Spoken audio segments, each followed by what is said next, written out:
आइए स्टूडेंट,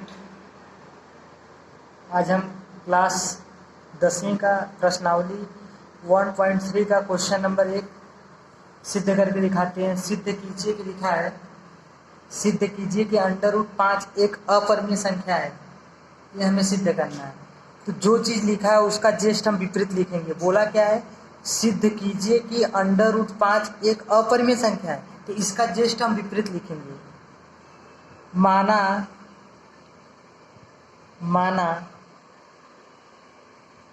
√5 एक परिमेय संख्या है। क्या है? परिमेय संख्या है। इसका विपरीत माने हम कि जो बोला है कि √5 एक अपरिमेय संख्या, तो उसका हम विपरीत मान लेंगे कि √5 एक परिमेय संख्या है। जब ये परिमेय संख्या है, जो हम इसको विपरीत माने हैं, तो लिखेंगे जो हमारे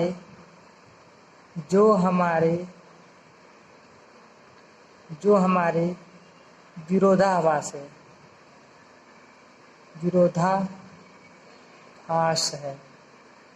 जो हमारे विरोधाभास है।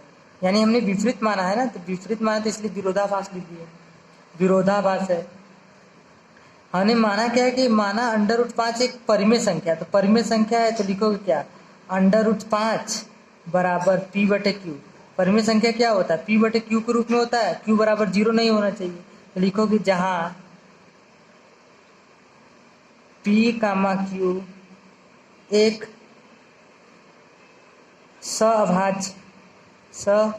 अभाज्य पूर्णांक है।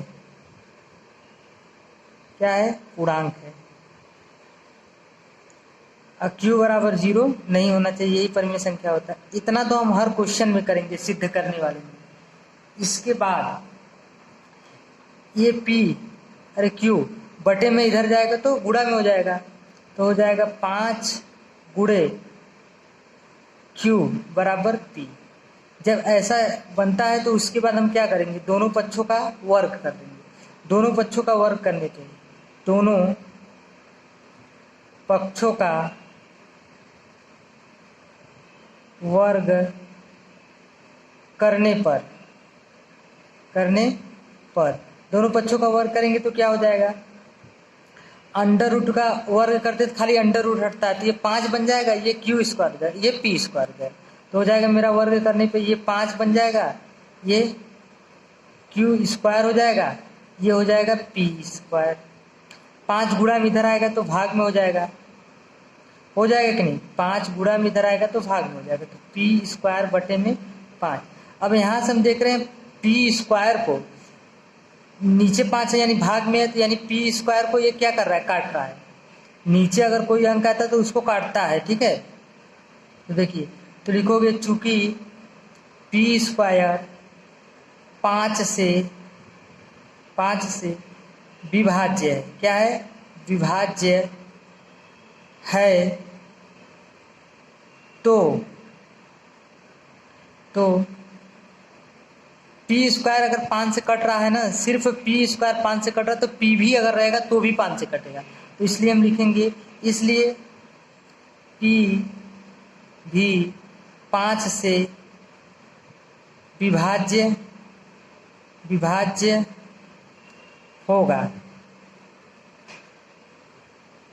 इतना करने के बाद इसको समीकरण नंबर 1 मान लीजिएगा। इसके बाद हम मान लेंगे, माना P बराबर कोई नया चीज ले लेंगे, 5 मान लीजिए यम ले ले रहे हैं, क्योंकि √5 है इसलिए हम यहाँ पे 5 यम। अगर √3 होता है यहाँ पे तो हम √3 लेते, सिर्फ 3 लेते। अगर 5 है तो अंडर रूट में, तो इसमें 5 लेंगे। अगर √7 होता है तो यहाँ पे हम लेते हैं 7, ठीक है। अब क्या करेंगे, यही P बराबर 5 यम ना समीकरण नंबर 1 में हम रख देंगे, ठीक है। ऐसा करने के बाद, इतना करने के बाद तो हम लिखेंगे P बराबर 5 यम समीकरण 1 में रखने पर, इतना करने के बाद समीकरण नंबर 1 में रखने पे p बराबर 5m, समीकरण नंबर 1 यहाँ पर है तो p की जगह ये 5m रखेंगे। तो पहले समीकरण नंबर 1 को हम उतार ले रहे हैं, ये समीकरण नंबर 1 है। अब लिखेंगे यहाँ पे 5 गुणे में क्यू स्क्वायर बराबर, यहाँ पे क्या लिखेंगे, p की जगह 5m तो लिख देंगे 5m का होल स्क्वायर। तो मेरा क्या बन जाएगा, मेरा बन जाएगा 5 क्यू स्क्वायर बराबर 5 बच्चे स्क्वायर हो जाएगा तो 25, यहाँ पर m स्क्वायर 5 25 है ना, तो ये गुणा में इधर आएगा तो भाग में कर देंगे। तो मेरा क्या हो जाएगा, मेरा हो जाएगा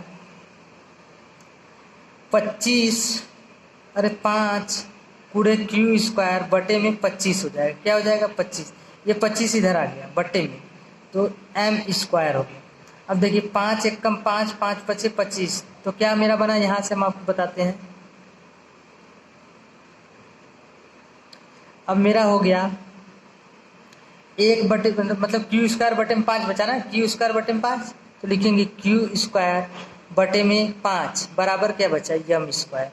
अब यहाँ से हम देख रहे हैं कि क्यू स्क्वायर में, जैसे क्यू स्क्वायर में जो कट रहा है 5 से कट रहा है क्यू स्क्वायर, देखिए यहाँ पे जैसे यहाँ पे कट रहा था ना कि कहाँ पर गया, यहाँ पर पी स्क्वायर 5 से कट रहा था, इसी प्रकार क्यू स्क्वायर भी 5 से कट रहा है। तो लिखेंगे चूंकि क्यू स्क्वायर 5 से विभाज्य है यानी कट रहा है ना, तो क्यू स्क्वायर अगर कट रहा है तो क्यू भी कटेगा, तो क्यू भी 5 से विभाज्य होगा, ठीक है। तो इसलिए क्योंकि 5 से जो है पी भी कट रहा है, देखिए यहाँ पर पी भी 5 से कट रहा है ना, पी स्क्वायर कटेगा तो पी भी 5 से कटेगा, क्यू स्क्वायर 5 से कट रहा है तो क्यू भी 5 से कटेगा। तो इसलिए दोनों को एक साथ लिखेंगे, यहाँ पे चूंकि रहेगा, चूंकि पी कामा क्यू 5 से विभाज्य है, ठीक, पी कामा क्यू 5 से विभाज्य है। देखिए हमने क्या बोला, P कामा Q एक सअभाज्य पूर्णांक है ना, यानी P और Q स्वयं सिर्फ अपने से कटेगा और अदर किसी चीज से कटेगा, तो ये क्या होगा, P बटे Q परिमेय संख्या नहीं होगी। सअभाज्य संख्या का मतलब ये होता है कि जो सिर्फ अपने से कटे और अदर किसी से न कटे। एक से तो सभी अंक कटते हैं, तो एक को छोड़िए, बाकी सिर्फ जो अपने से कटता है वही सअभाज्य संख्या होता है। तो ये सअभाज्य संख्या नहीं होगा, क्यों, क्योंकि ये 5 से भी कट रहा है, ये 5 से कट रहा तो ये सअभाज्य संख्या नहीं होगा, इसलिए सअभाज्य नहीं होगा तो क्या होगा, परिमेय संख्या नहीं होगा। इसलिए लिखोगे, इसलिए P बटे Q परिमेय संख्या नहीं होगा, क्योंकि देखिए हमने बोला ना कि P और Q सिर्फ अपने से कटना चाहिए, सिर्फ अपने से। अगर वो किसी अदर चीज से कटता है तो क्या होगा, सअभाज्य संख्या नहीं होगी, सअभाज्य नहीं होते क्या होंगे, परिमेय संख्या नहीं होंगी। तो सिर्फ अपने से नहीं कटा, ये 5 से भी कटा है, P और Q 5 से भी कटा है, इसलिए सअभाज्य ये नहीं होगा। सअभाज्य संख्या जब नहीं होगा तो ये परिमेय संख्या नहीं होगा, जब ये परिमेय संख्या नहीं होगा तो ये भी परिमेय संख्या नहीं होगा, क्योंकि इसी के बराबर है, जो चीज ये है वो चीज ये है, ठीक है, दोनों आपस में बराबर है। तो ये परिमेय संख्या नहीं तो ये भी परिमेय संख्या नहीं होगा ना, तो लिखे हमने कहा, इसलिए P बटे Q परिमेय संख्या नहीं होगा। तब √5 भी परिमेय संख्या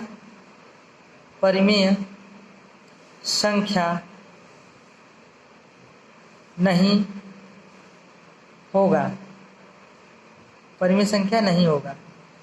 जब √5 परिमेय संख्या नहीं होगा ना, जब ये परिमेय संख्या नहीं, P बटे Q क्यों नहीं है, क्योंकि ये 5 से एक्स्ट्रा चीजों से कट रहा है ना, अपने से छोड़ किसी और से भी कट रहा है, यानी 5 से कट रहा है, तो ये परिमेय संख्या नहीं होगा, तो ये भी परिमेय संख्या नहीं होगा। तो ये √5 परिमेय संख्या नहीं होगा तो क्या होगा, अपरिमेय संख्या होगा। तो लिखोगे, इसलिए √5 एक अपरिमेय संख्या है। यही हमें सिद्ध करना था ना, बात समझ में आई कि नहीं, यही हमें सिद्ध करना था। देखिए सबसे पहले क्या करेंगे कि जो चीज क्वेश्चन में दिया रहेगा हम उसका विपरीत लिखेंगे। जैसे हमने क्या सिद्ध करना, सिद्ध कीजिए कि अंडर रूट 5 एक अपरिमेय संख्या है, तो हमने क्या लिखा उसका विपरीत, माना अंडर रूट 5 एक परिमेय संख्या है। इतना करने के बाद, सॉरी यहाँ से दिखाई नहीं दे रहा है ना, सिद्ध कीजिए कि अंडर रूट 5 एक परिमेय संख्या, यही था ना। तो हमने मान लिया इसका विपरीत जैसे मानेंगे, अपरिमेय बोला था हम परिमेय मानेंगे, माना अंडर रूट 5 एक परिमेय संख्या है। इतना करने के बाद हम इसका विरोध कर रहे हैं कि नहीं, ये अपरिमेय बोल रहा है हम परिमेय बोल रहे हैं, तो इसका विरोध हुआ। तो जो हमारे विरोधाभास है इसका विरोध किए तो लिख देंगे जो हमारे विरोधाभास है। विरोधाभास हो गया तो इसके बाद क्या करेंगे, इसको परिमेय माने तो इसकी परिमेय संख्या पी बटे क्यू के रूप का होता है, तो हम अंडर रूट 5 बराबर पी बटे क्यू। अब पी और क्यू क्या है, सहभाज्य संख्या है। अब ये बटे में इधर गया तो गुणा में हो गया, तो इसके गुणा के साथ होगा, जैसे ही गुणा होगा दोनों पक्षों का वर्ग कर देंगे, दोनों पक्षों का वर्ग करेंगे तो अंडर रूट हट जाएगा, इसका क्यू स्क्वायर हो जाएगा, इसका पी स्क्वायर। अब 5 को इधर ला दो, 5 को इधर लाए तो ये क्या होगा, पी स्क्वायर को काटेगा तो पी को भी काटेगा।